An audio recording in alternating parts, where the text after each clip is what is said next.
Blender for Noobs. Hello and welcome back to the Secrets of Blender modeling the Berkey spacecraft. In this final section, section 14, we're going to be looking at doing the compositing. And really this is where all the magic happens. We take all of our components together that we've created, the modeling, the lighting, compositing, and we're going to get our final image from this. So let's go ahead and get started. I have saved, my file has version 14. And if you haven't done so already, you'll want to set up your camera to get a view of the spacecraft how you want it. To begin with, you could have it something like this, just to coincide with the lighting that we've set up. But as long as you have your camera set up there, what we need to look at before we get started with the compositing is make sure that our layers are created the correct way. So I'm going to go up here to the render layers. And right now, by default, we just have this one that's called render layer. And that really, it's going to consider all the layers that we have as long as they're selected. So if I go ahead and select all my layers here, then when I render, of course, it's going to render all those layers together. But what we do in compositing, or one of the things that you can do, is you can consider your render layers separately. And what that means is, for example, we have our Griebels here. We may want to add some blur or some glare separately or in a different way than we want to apply it on other parts of the spacecraft. So that's why we put these things on a different layer. And that's why I took these running lights and added them to a separate layer. I want to do those separate as well. That way you can kind of tweak those values and get a different look for each major piece of the spacecraft that you want to do. So let's go ahead and look at our render layers. Like I said, by default we have the one, and if we look at our settings here, we have a few things we can look at. For example, the scene. To me, when I first saw this was kind of misleading. When I thought of scene, I thought of different scenes that you create here, but really when you think of scene, you want to think of all the different layers that you have turned on here. So for example, if I come up here and I select just that, then it coincides with the layers that we have here. And if I shift select, you'll see the other ones come up just like they would if you were selecting down here. So that's all that is. That's just a kind of a mirror image of the layers that you have here. And then if we look at the layer themselves, this is basically the layers that's going to be included when you render this render layer. And exclude, when you look at exclude, you might think, well, if I turn this on, it's going to exclude that layer, but that's not really the case.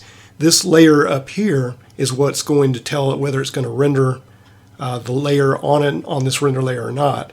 But the exclude is what's going to tell it whether it's going to actually influence the layer. So for example, say with this render layer, I am rendering all these pieces.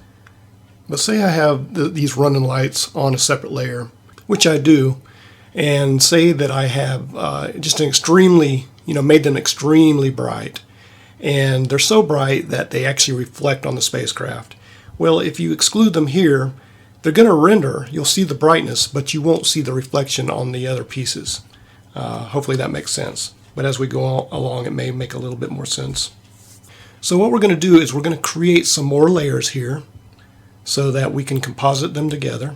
So I'm just going to choose plus, and I'm going to rename this to running lights, and I'm going to do another plus, and I'm going to rename this to Griebel lights. And these are the main render layers that I'm going to be dealing with. So if we go back to our main render layer here, I want to choose really what's going to be rendered in this layer. So for the main layer, I'm going to choose this first one here, which is mainly, just the bulk of our spacecraft. And the second one, which is our Griebel layer. And the solar panels out here and the lighting. So all of these will be rendered under the render layer.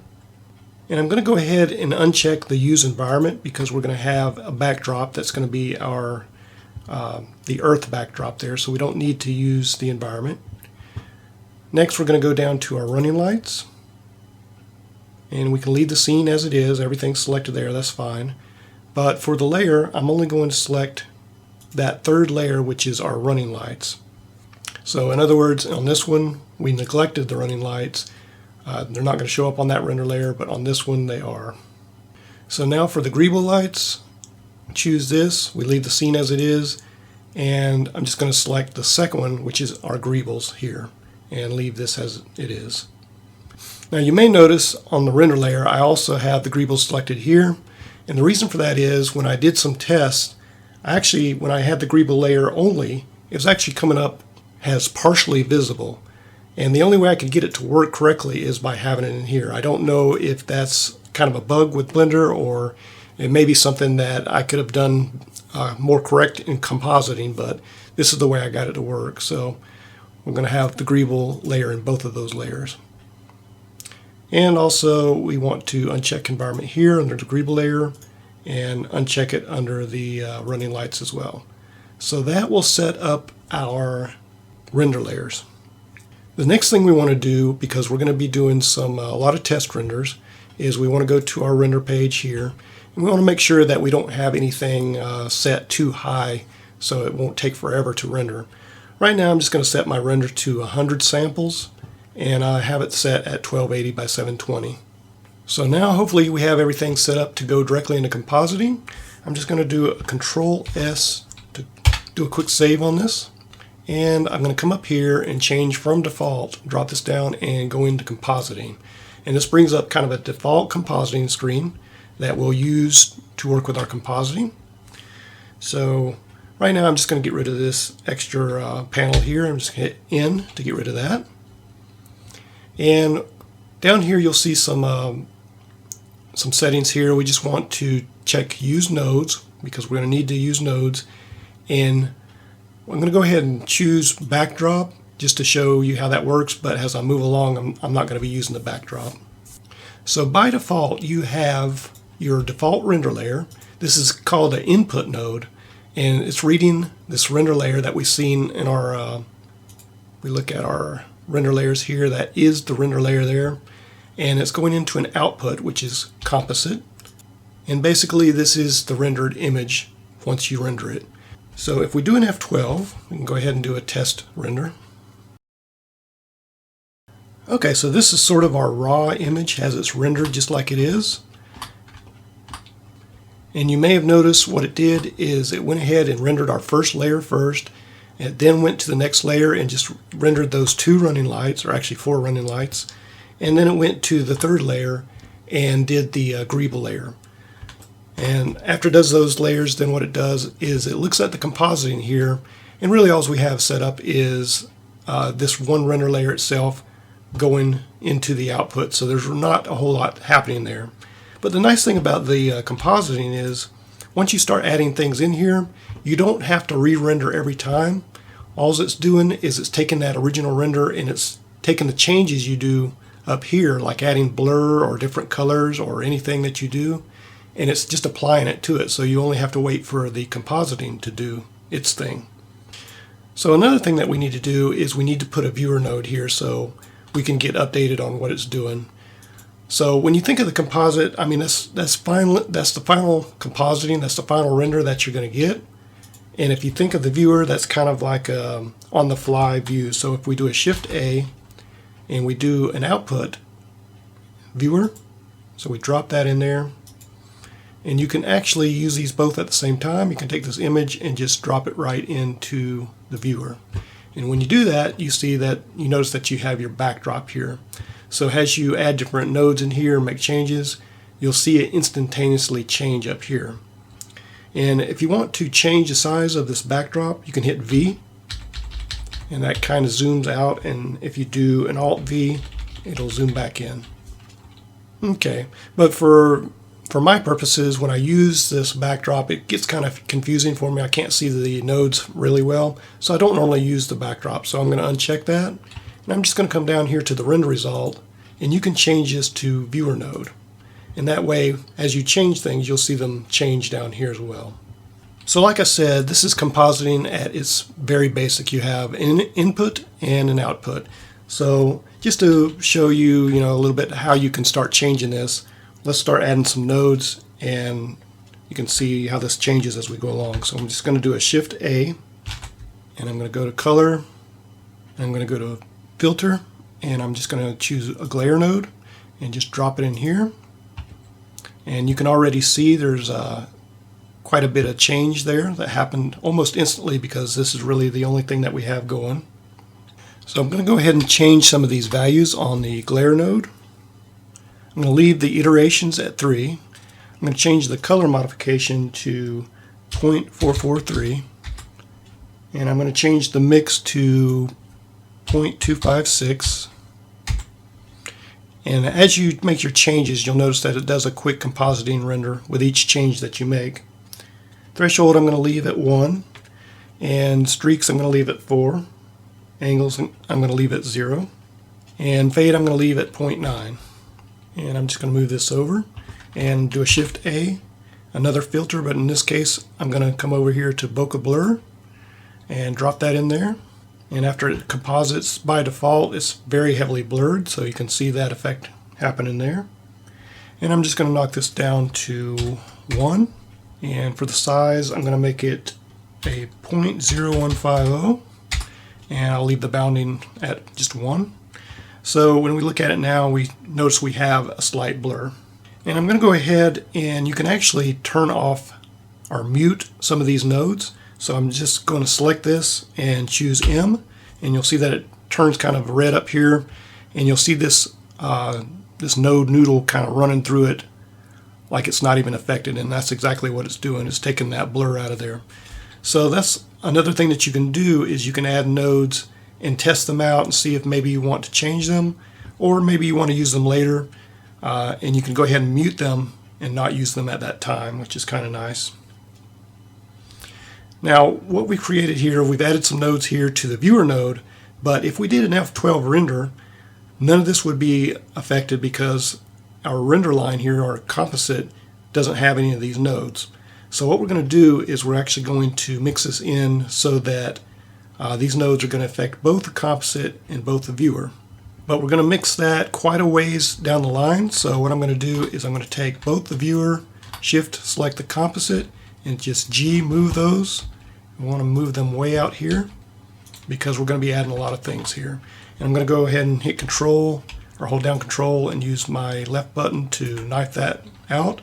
I'm going to take that out for just a second, or actually for a while until we hook those back together. And we're going to start creating the other pieces of our nodes and adding our other render layers in here. So let's go ahead and get started with that. Let's do a Shift A, and we want to go to Input, Render Layers, and we're going to add another render layer. In this case, we're going to come down here to our render layers, and we're going to choose Running Lights.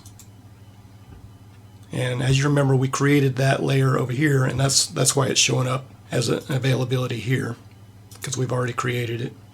Okay, and we're going to use a glare and a bokeh blur here as well. So I'm just going to Shift select these, do a Shift D duplicate, just an easy way to get them up there. And just going to go from image to image here. And in this case, instead of streaks, I'm going to use fog glow. I'm going to go ahead and change this quality to high. I'm going to change the mix to 1 in this case. Change the threshold to 29, and I'm going to change the size to 6. And the bokeh blur, I'm going to hit M to unmute that, and leave this maximum blur at 1. Change the size to 0.345. And of course you're not seeing any change to our running lights here because nothing is connected here. So we need to connect that up. So one of the things we can do there is I'm just going to, there's two ways you can do it. You can do a color, do a mix color, which is sort of like the mix node in your regular material nodes. So go ahead and cut this one here and plug in that image, didn't want to resize that. Plug in that image there, and then we can move it over, plug it into our output there.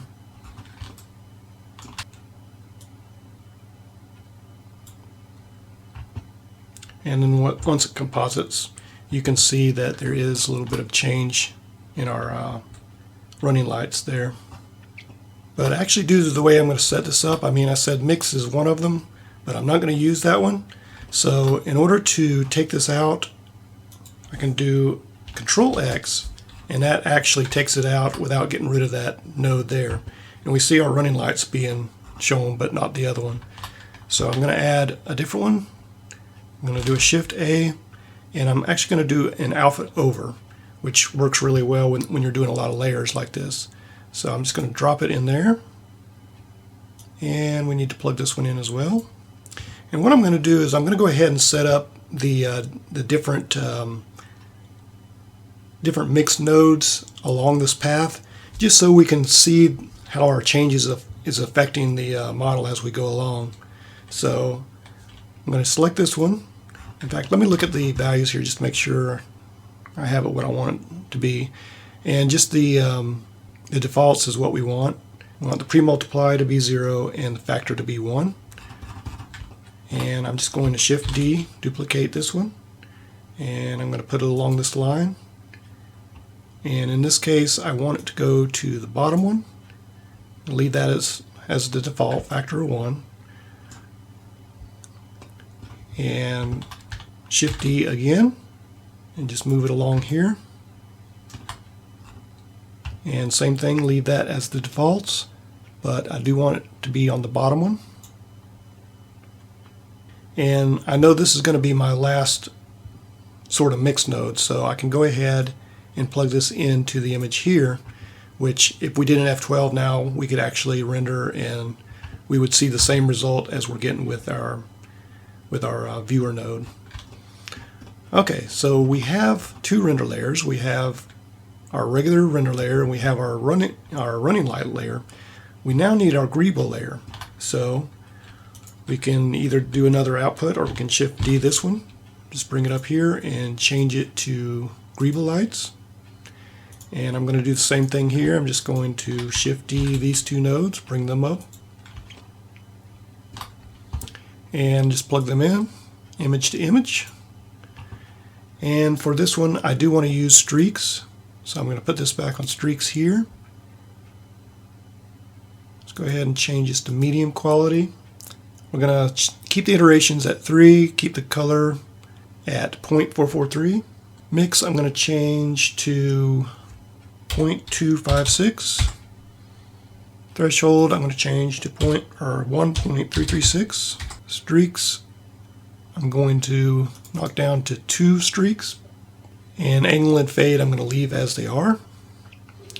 Now the bokeh blur I have in here in this render layer just as an extra thing that I'm going to have sit in there in case I want to change the blur. But right now I'm just going to mute it. So mute it. And I'm going to take it and go from the image. Actually come over here to the top image on this one and let it composite. And I'm not really seeing anything happen with my Griebel lights. If I look at them, they're not showing up like I would expect them to, so I'm going to have to find out what's going on there. But let's go ahead and continue our nodes here just to get them in place.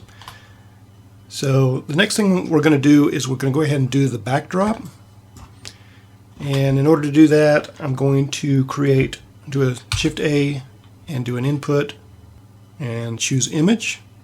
And if we go in here to open, we want to go into our reference images and we want to choose the Earth orbit image. That's going to be our background. And then you'll see that appear there.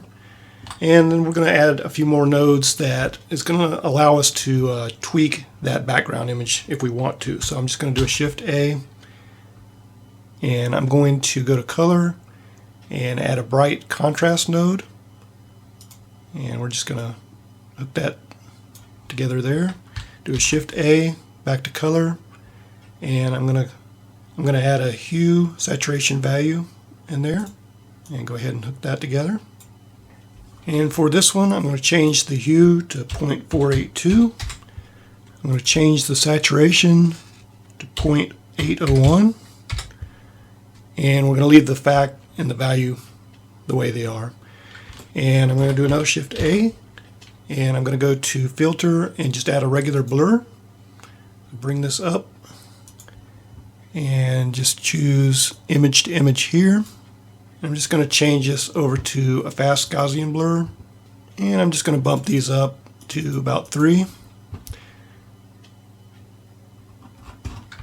And then I'm going to hook this together. Actually, select all of these here and move them closer so we can see. And I'm just going to hook the image to the top image of this one here. Now, it went ahead and did its compositing, but you can see we don't have any background. What we need to do next is we need to go back to our original image here and plug in the alpha to this factor node right here.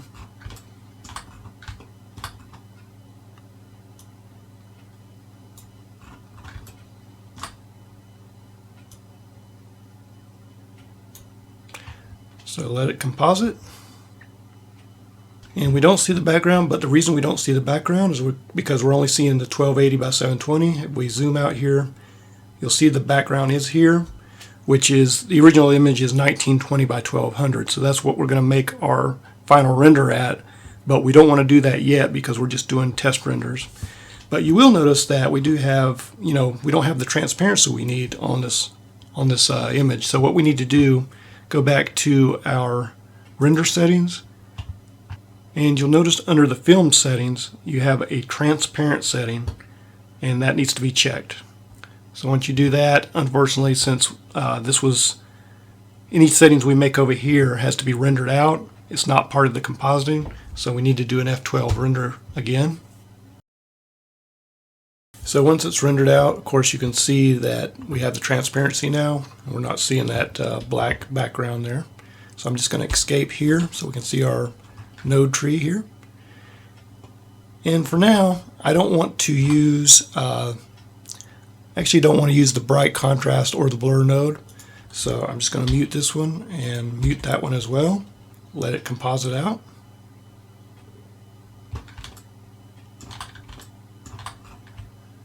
And actually what I want to do is I want to create the blur of the entire image. So I'm going to put a blur node right in the very final stage just before it renders out.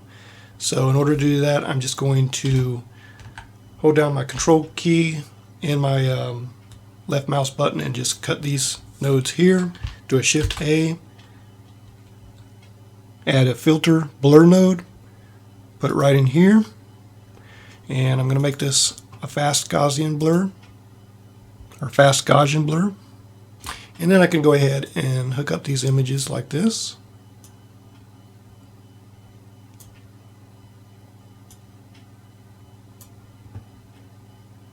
And let it composite out. And then we can kind of play around with the blurriness here. And it really depends on how blurry you want the image to be.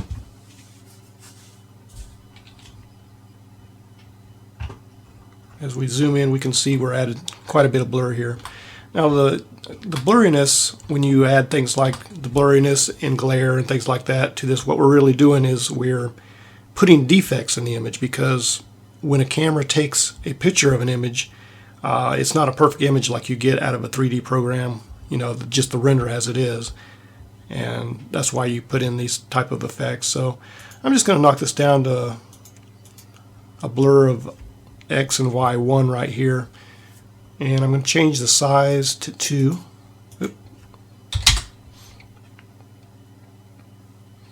And let that composite out,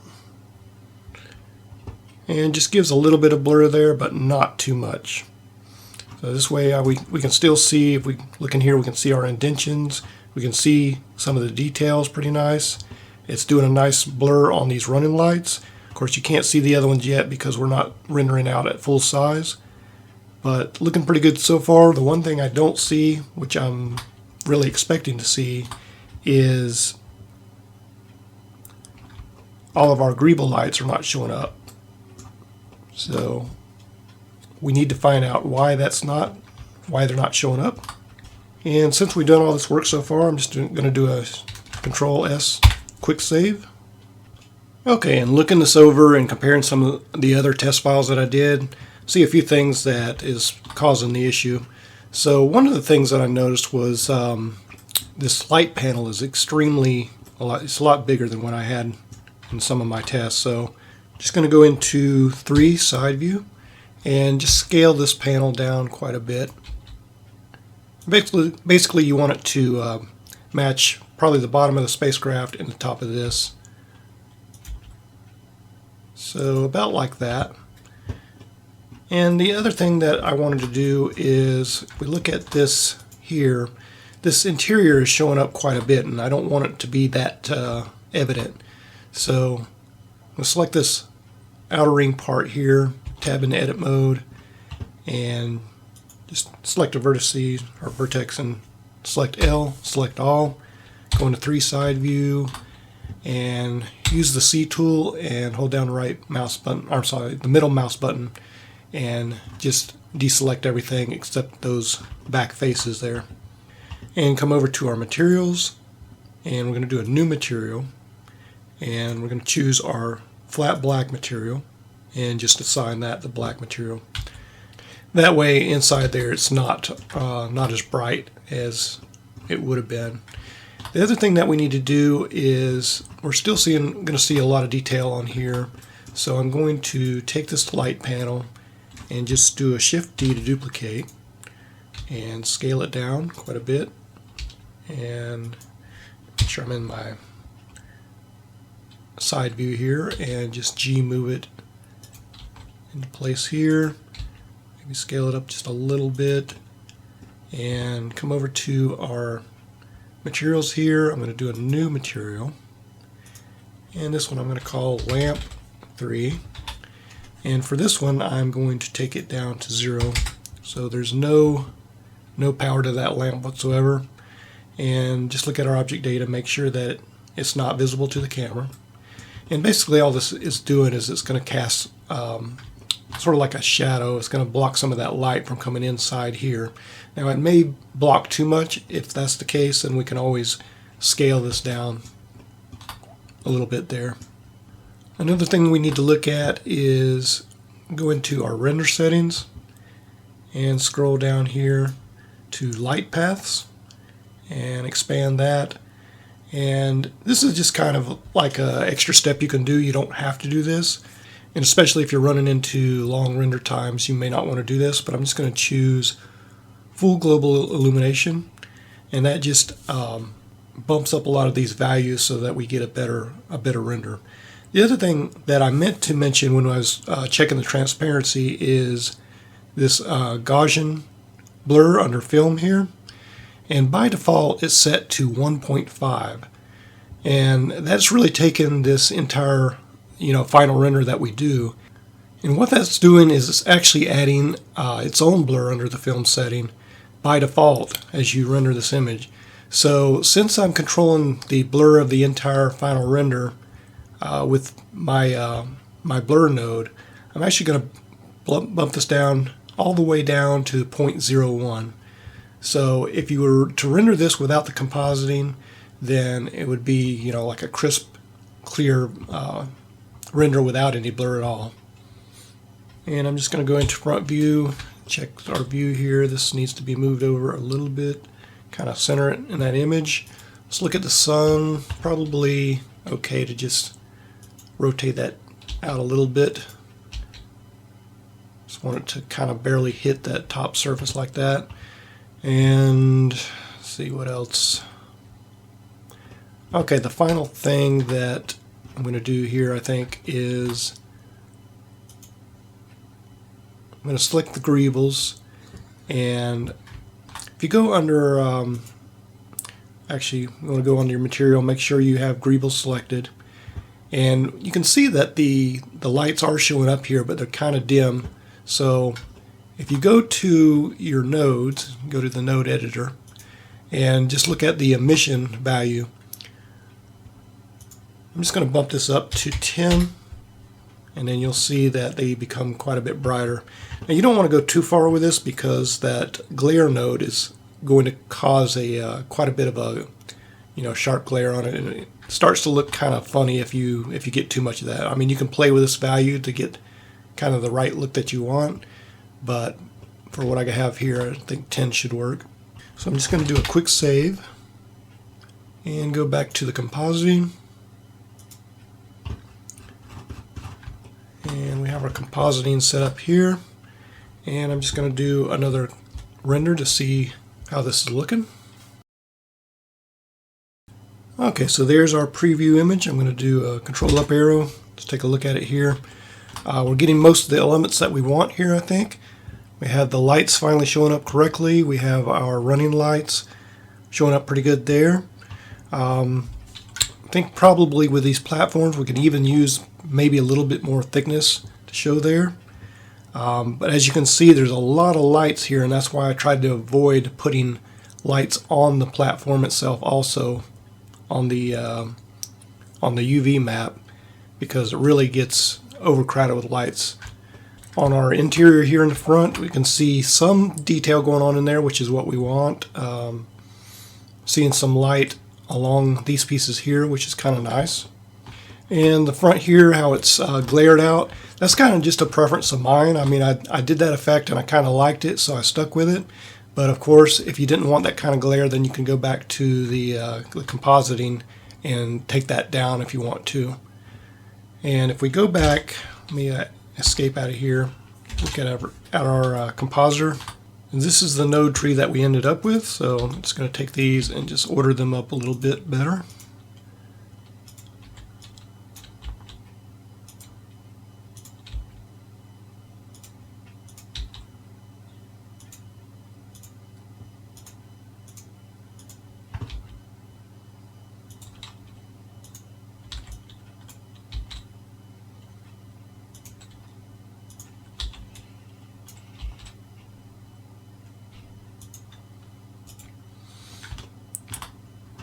And just zoom in here on some of these so you can get a good view of them.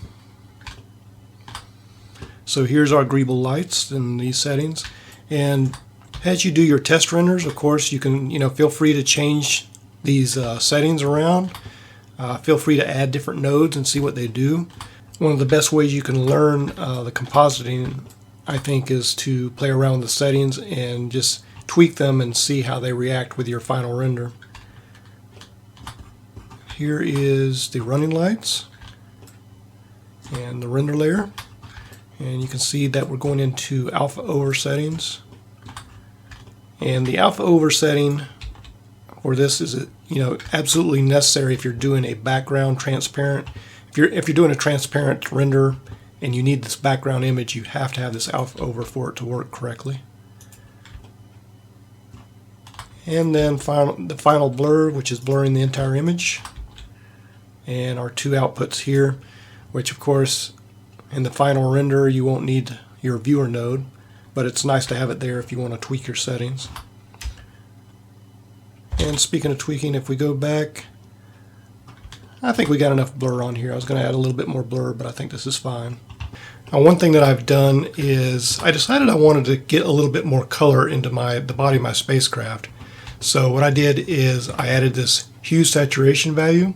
And I just bumped up the saturation a little bit. So if I unmute this and let it composite out,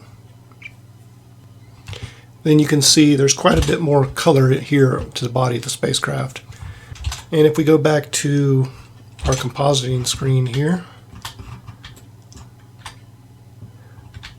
another thing you can do is come back to the image of the Earth here, and in the hue saturation value here, you can play around with the saturation there, make it more colorful or leave it as it is.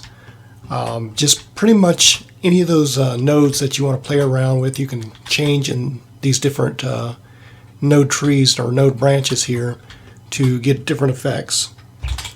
And just a few other things before we do our final render. In some test renders, I found that my paneling here was just coming up too bright. I wanted it to stand out from the front here, but it's really coming out too bright. So what I did is, if you go to your materials and go to that bridge material, which is the same thing as what we made the paneling, I just took the bright contrast and just brought it down to a negative 0.312, which makes it quite a bit darker. And the other thing that I wanted to show you was in the compositing, we go back to compositing.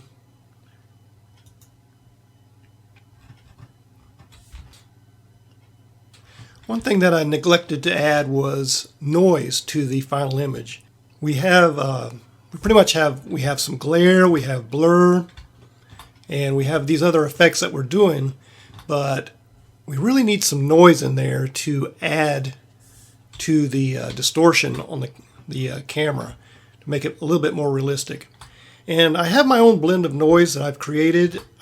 Really, if you have something that you like to use for noise, of course you can substitute it in here.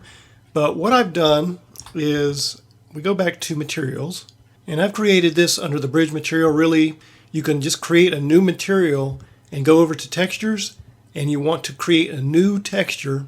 And for mine, I just called it noise overlay. So once you create that texture, you want to drop down to the type of texture, and you got a lot of selections here, but what I'm using is distorted noise, and then that'll give you some options here, and I chose cell noise for both of these. I left the distortion at 1 and the nabla at 0.03, but I brought the size of this all the way down, so if it's whatever the default is, just drag it all the way down to the left, and that'll give you the smallest value there, which is 0.0001.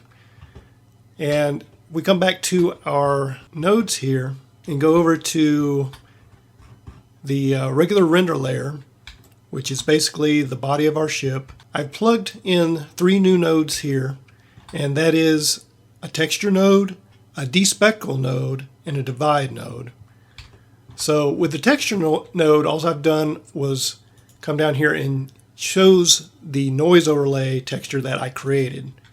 So you have to create it first in your materials, in your textures, and then it will be available here in your texture node. And then I just took a despeckle node, which is if you do a Shift A and go to filter, you'll see the despeckle. And for the threshold, I got a 0.064. For the neighbor, I have 0.068 and a fact of 1, and just plug the image in there. And then take a divide node, which is really if you just do a Shift A and choose color and then mix, and then change the mix to divide, then that will get you this node. I just have the factor as low as it can possibly go, which is the 0.0001, and just plug the images into that, and from there you can plug this into the alpha over node. And then what I did was I duplicated all 3 of these nodes and just went to the very beginning of the composition here, or the compositing, and plugged them in right here, which is really going to add this noise again to the overall image. Now it's kind of hard to see here, but if you zoom in, you'll see a lot of these kind of speckled looking dots in the image, and it's really up to you how much of that you want to see. Once you do your final image, you'll have a better idea of how that looks. And again, with the nice thing about creating your final image, you can change the compositing right on the fly, and you don't have to go through all that rendering again. But if you do want to change the amount of noise, if you go here, as you can see, I put a lot less on this one that's next to the output. It's got a 0.006 and a 0.068 here, and the threshold is really controlling how much of that you see and how much of it you don't see. So you can play around with those values. They're kind of touchy, so you don't want to slide them too much at one time before checking them, but you can change those to get it how you want. So now we're pretty much ready to do our final render. I'm going to change this back over to default. And what you want to do, of course, is look at your camera settings. What I did on this is, if I hit Z to go into wireframe, you can kind of see it better. And in fact, I'll do a control up arrow. I just took my camera and selected it and did a GZZ so that I could pan in and out. And I put it right about there, which is sort of like the original painting that we were looking at.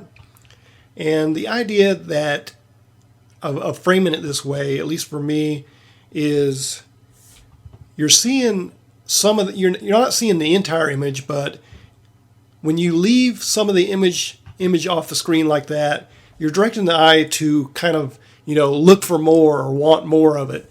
If you put it and just center it in the camera angle, then you're really, showing the entire thing. It's all right there, and it doesn't give the eye's imagination anything to look for, which is kind of strange sounding, but that's kind of the way photography works. There's a thing called rule of thirds where you want to place your image in one of the third parts of the screen. And I won't get into that, but if you look that up, you'll be able to place your image probably better as far as how it might look appealing to the eye. But anyway, this is what I've come up with. It's completely up to you how you want to place your image, of course. And then if we go to our render settings, what I'm doing is the 1920 by 1200 size at full size. And the reason that I'm doing that is because my background image, that's the size of my background image, and that's the size that I want to use this image as a background. If you do a different size and use that background, you're going to find out that it's not going to quite fit the background correctly, but that's okay. That can be worked around. The other thing we want to look at, of course, is the number of samples. I usually do my final renders at about anywhere from 1,000 to 3,000, and it really depends on what kind of image you're rendering. When you get up to like between 1,000 and 3,000, you are pretty much getting a good solid render of your image. If you go beyond 3,000, you're starting to get into an area where you're not really getting any more gains for the amount of time that you're rendering. And then, of course, if you want to do something at, get your render out more quickly, then you would change that down to a lower value. Now, under light paths, under integrator presets, you want to choose full global illumination. You don't have to, but that just gets your maximum amount of bounces, light bounces, and all of these values that are kind of bumped up. And if we look down here at film, of course, we check the transparency so we could get our background to work correctly. But there's another setting here that I want to talk about, and that's this Gaussian setting. And basically, this adds sort of like a film blur to the final render. So you can kind of test with this. What I did before is I brought it all the way down to, the lowest value that I could get to get a nice clear image from the overall render, but then use the blur node in my compositing to really control the blurring. But if you leave this at default, which is 1.5, it really doesn't affect it too much. Just be aware that that's there, and you can actually blur your entire image more with this setting. So I think what I'll do on mine is I'll do 1,000 just to see how it looks. So with everything set here, I'm going to go ahead and do a Control-S quick save, and then I'm going to do an F12 render, and I'll be right back. So here we have our final render. As you can see, it incorporates all the different aspects that we put into it, such as the texturing, the bump mapping, specularity, and then the compositing that we did, which includes things like the glare, the blur, and also the noise that we have in the image. From start to finish, we went through a large number of techniques, starting from a very basic shape and moving forward to our final model, using a number of techniques that I hope you'll find useful in your future modeling endeavors. I certainly hope you enjoyed this tutorial on the Secrets of Blender Modeling series, in this one particular, modeling the Berkey spacecraft. Thank you once again for following this tutorial. This has been Dan Nobles for Blender for Noobs.